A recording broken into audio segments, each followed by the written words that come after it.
Bismillahirrahmanirrahim. Assalamualaikum warahmatullahi wabarakatuh. Alhamdulillah, wassalatu wassalamu ala rasulillah, wala hawla wala quwwata illa billahil aliyyil azim. Ashhadu an la ilaha illallah wa ashhadu anna Muhammadan abduhu wa rasuluh, la nabiyya ba'dah, amma ba'du. Hadirin wal hadirat, saudara-saudaraku yang dirahmati Allah Subhanahu wa taala. Puji syukur kita panjatkan kehadirat Allah Subhanahu wa taala. Alhamdulillah. Pada siang hari yang berbahagia ini kita kembali dapat hadir bersama-sama menunaikan salat fardu zuhur secara berjamaah. Dan seperti biasa, sembari kita menunggu waktu istirahat, kita duduk sejenak, kita niatkan i'tikaf, ya. Mudah-mudahan mendapatkan pahala di sisi Allah Subhanahu wa taala, sambil kita membaca hadis-hadis dari Rasulullah sallallahu alaihi wasallam dari kitab Al-Arba'in An-Nawawiyah. Pada pertemuan yang lalu kita telah membacakan hadis yang ke-36, ya, sepenggal dari hadis ke-36, maka karena belum selesai maka akan kita lanjutkan pembacaan hadis yang ke-36 ini. Bismillahirrahmanirrahim. Qala al-musannifu rahimahullahu taala wa nafa'ana bihi wa bi ulumihi fid dharain amin. Al-hadis as-sadis was-salasun. Hadis yang ke-36 dari kitab Arba'in Nawawiyah. An Abu Hurairah radhiyallahu anhu, diriwayatkan dari Abu Hurairah radhiyallahu anhu anin Nabi sallallahu alaihi wasallam qala, bahwa Rasulullah sallallahu alaihi wasallam bersabda. Apa kata Rasulullah sallallahu alaihi wasallam? Wa may yassara ala mu'sirin yassarahu Allahu alaihi fid dunya wal akhirah. Barang siapa yang memudahkan urusan seorang muslim, barang siapa yang memudahkan orang yang dalam kesulitan, yassarallahu alaihi fid dunya wal akhirah, maka Allah akan memudahkan urusannya di dunia dan di akhirat. Hadirin jamaah yang dirahmati Allah Subhanahu wa taala, hadis ini sebenarnya adalah kabar gembira bagi kita. Kenapa kita katakan kabar gembira? Sebab ini peluang kita untuk mendapatkan pertolongan langsung dari Allah Subhanahu wa taala di dunia dan akhirat dengan cara memudahkan urusan orang lain. Yassara ala mu'sirin. Setiap kita pasti punya yang nama, setiap orang, ya bukan setiap kita. Setiap orang pasti pernah mengalami masa sulit. Siapapun kita, mau orang miskin, mau orang kaya, pasti ada masa sulitnya. Nah, itu sebetulnya kesempatan. Ketika kita mampu meringankan kesulitan orang lain, yassara ala mu'sirin, meringankan orang yang tengah kesusahan, memberi kemudahan terhadap orang yang tengah kesulitan, yassarallahu alaihi fid dunya wal akhirah. Allah akan memudahkan kita di dunia dan akhirat. Oleh karena itu, jamaah yang dirahmati Allah Subhanahu wa taala, ini maknanya sangat luas. Memudahkan urusan orang itu siapa saja. Mau yang kita permudah itu keluarga kita, mau yang kita permudah itu teman kita, mau yang kita beri kemudahan itu saudara kita. Kalau kita seorang aparatur negara, ASN misalnya, yang kita permudah itu orang yang meminta layanan dari kita.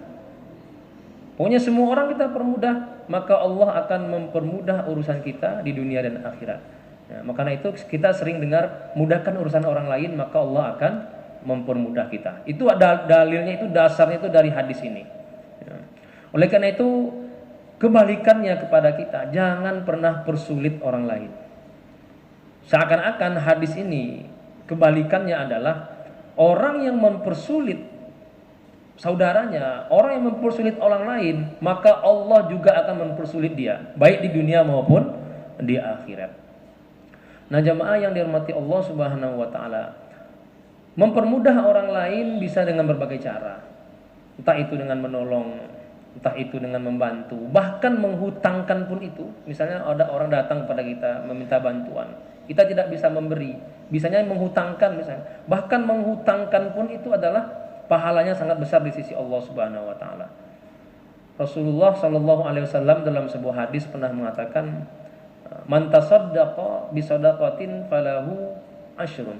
Barang siapa yang asyru hasanat, barang siapa yang bersedekah maka dia mendapatkan 10 pahala.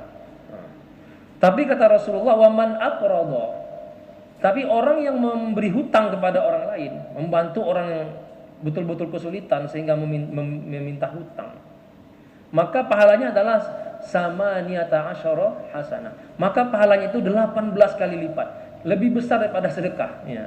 Begitu Rasulullah Shallallahu Alaihi Wasallam memberikan motivasi kepada kita untuk memudahkan orang lain. Bahkan Rasulullah Shallallahu Alaihi Wasallam dalam riwayat yang pernah kita baca dalam Sunan Tirmizi misalnya, Nabi itu pernah dimintai bantuan oleh orang lain, dimintai bantuan oleh sahabat, dan Rasulullah kebetulan waktu itu sedang tidak punya apa-apa untuk membantu. Maka kata Rasulullah SAW dalam Sunan Tirmizi, ya, dalam hadis riwayat Imam Tirmizi, ibta' alayya. Apa kata Rasulullah? Silahkan beli apa yang kau butuhkan, nanti saya yang bayarkan. Rasulullah itu sampai begitu keinginan beliau untuk membantu sahabat-sahabat beliau. Ibta' alayya. Sampai-sampai Umar bin Khattab menegur Rasulullah waktu itu. Mempertanyakan, ya Rasulullah, mengapa engkau sampai membantu orang itu sampai begitu, sampai berhutang untuk membantu orang lain? Kan berhutang itu namanya, ya. Orang membeli, kita yang membayarkan. Berhutang dia dulu atas nama kita gitu. Nah, itulah yang dicontohkan oleh Rasulullah Shallallahu alaihi wasallam. Bahkan dalam riwayat lain, ya jamaah yang dirahmati Allah, pernah suatu ketika Abdullah bin Abbas, ya, sahabat Nabi, Ibnu Abbas, sedang beriktikaf di Masjid Nabawi. Sedang beriktikaf, ada orang datang pada beliau dengan muka yang sedang sedih karena dia terlilit masalah. Maka Ibnu Abbas bertanya, wahai saudaraku, kamu sedang apa? Maka dia mulai bercerita, saya sedang ada masalah. Maka seketika itu juga Ibnu Abbas memegang tangan orang itu lalu keluar dari masjid. Sini saya bantu.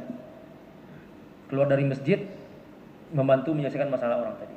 Lalu orang tadi bertanya, wahai Ibnu Abbas, bukankah engkau sedang iktikaf? Maka kata Ibnu Abbas radhiyallahu taala anhu, inni sami'tu sahiba hadzal qabri, sambil menunjuk kubur Rasulullah sallallahu alaihi wasallam, saya pernah mendengar Rasulullah yang ada di kubur itu. Ya. Saya pernah mendengar beliau bersabda, apa katanya? La an amshi fi hajati akhi ahabbu ilayya an a'takifa fi hadzal masjid arba'ina yauman au arba'ina sana. Atau kama qala Rasulullah sallallahu alaihi wasallam. Apa kata Nabi? Aku berjalan untuk membantu saudaraku sesama muslim, meringankan beban sesama muslim. Itu lebih aku sukai daripada beriktikaf di masjid selama 40 hari.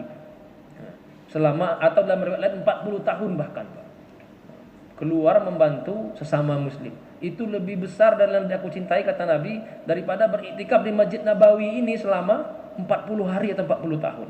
Nah, bayangkan jamaah yang dirahmati Allah Subhanahu wa taala, apalagi di masjid-masjid yang lain gitu ya. Itu di Masjid Nabawi itu.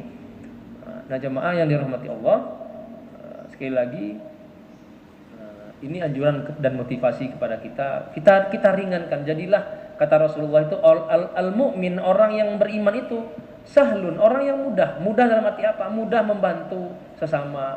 Paling tidak membantu dengan kata-kata yang baik, ya. Orang sedang kesulitan jangan dipersulit dengan kata-kata yang tidak menyenangkan, paling tidak dengan itu. May yassaru ala mu'sirin yassarahullahu fid dunya wal akhirah. Wa man satara musliman satarahullahu fid dunya wal akhirah. Lalu Nabi melanjutkan, man satara musliman, barang siapa yang menutup aib seorang muslim, satarahullahu fid dunya wal akhirah, maka Allah akan tutup aibnya di dunia dan akhirat. Nah, ini juga suatu pesan yang penting dari Nabi kepada kita. Menutup aib sesama kita. Kenapa jamaah yang dirahmati Allah? Karena tidak ada kita yang luput dari kekurangan, Pak. Setiap kita manusia ini pasti punya kesalahan, pasti punya kekhilafan, pasti punya aib yang malu itu diketahui oleh orang lain. Maka Pertama, jangan suka kita menguntit aib orang lain. Lebih baik kita tidak tahu kalau masalah aib orang kita. Lebih baik kita tidak tahu. Dan kalaupun tahu, itu sebenarnya jadi beban bagi kita. Karena kalau ketika kita tahu, mungkin satu saat kita nggak tahan menceritakannya kepada orang lain. Maka jamaah yang dirahmati Allah Subhanahu wa taala, nah rasa ingin menceritakan itu kan berat. Kadang-kadang terceritakan juga ya. Maka orang yang mampu menahan itu dijanjikan oleh Rasulullah SAW. Man satara musliman, barang siapa yang tahu aib saudaranya, lalu dia tutup aib saudaranya itu, tidak diceritakan, pura-pura tidak tahu saja, maka Allah akan menutup aibnya di dunia dan akhirat. Itulah mengapa jamaah yang dirahmati Allah, bahkan ketika kita tahu orang berzina pun, itu tidak boleh kita, di depan mata kita ada orang berzina, Pak. Misalnya kan, tidak boleh kita menceritakannya kepada orang. Ketika kita ceritakan, kita terkena namanya hukuman qazaf, 40 kali cambuk, Pak. Kecuali kita bisa mendatangkan 4 saksi. Coba 4 saksi yang sama-sama melihat orang itu berzina. Tapi kalau cuma kita sendiri yang tahu, itu nggak bisa. Berzina itu saksinya 4 orang yang melihat dengan mata kepala sendiri terjadinya perzinahan itu. Kalau sekedar masuk ke dalam kamar berdua itu belum.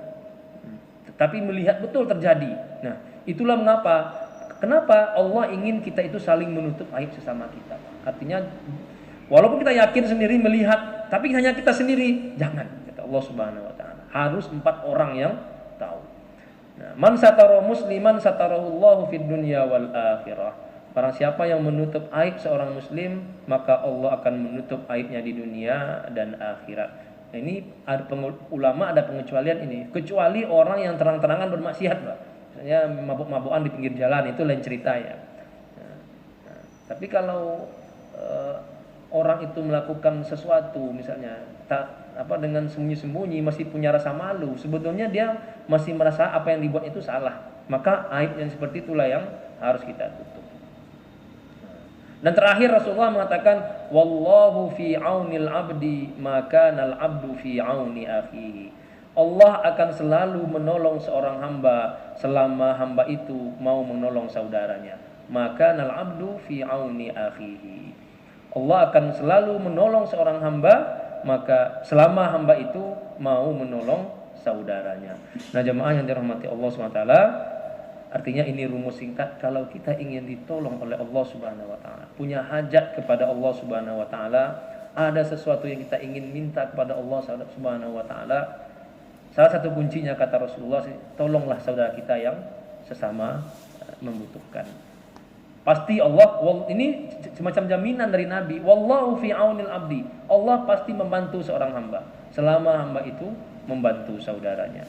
Barangkali kelanjutannya akan kita bahas dalam pertemuan yang lain. Insyaallah mudah-mudahan ada manfaatnya, paling tidak mengingatkan bagi kita bersama. Mudah-mudahan Allah Subhanahu wa taala memberi hidayah kepada kita untuk mudah membantu sesama kita. Amin ya rabbal alamin. Assalamualaikum warahmatullahi wabarakatuh.